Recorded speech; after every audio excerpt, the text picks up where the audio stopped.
So the next question is on understanding the medical model, which attributes disease to an underlying derangement of normal function that can be defined in biochemical or structural terms, detected by objective means, and influenced beneficially by appropriate chemical or physical intervention.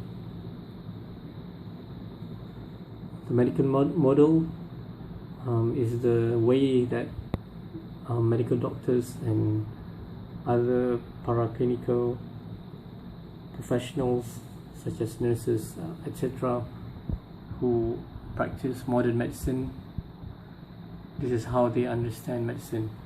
So they always say that they always attribute disease to an underlying derangement of normal function. So they always believe that there is something wrong with the normal function that can be defined in biochemical. So it can be seen biochemically. For example, if someone has diabetes, you can take the red blood, you can take the random blood sugar and look at the sugar levels, and you can see that there is an increase in the sugar levels, for example. Or in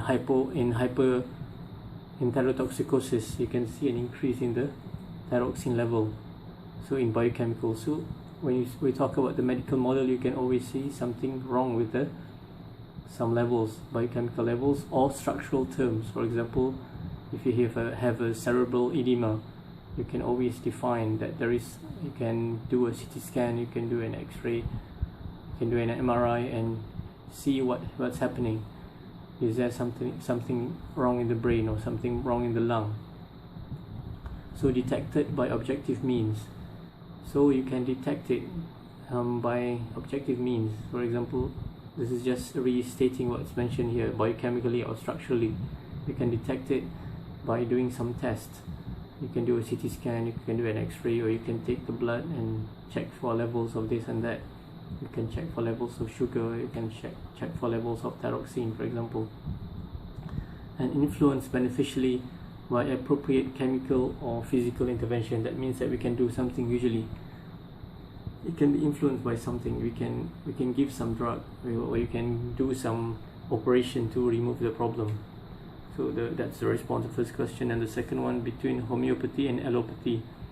So homeopaths call us, people who practice modern medicine, as allopathists, or they call what we do as allopathy. So what do you think is more acceptable? Is it the way we do things, or the way that homeopaths do things, people who practice homeopathy? So which one do you think is more acceptable? Our way of modern medicine, which uses a medical model based on evidence, or the way that people who practice homeopathy practice their medicine? I will leave that for you to think about.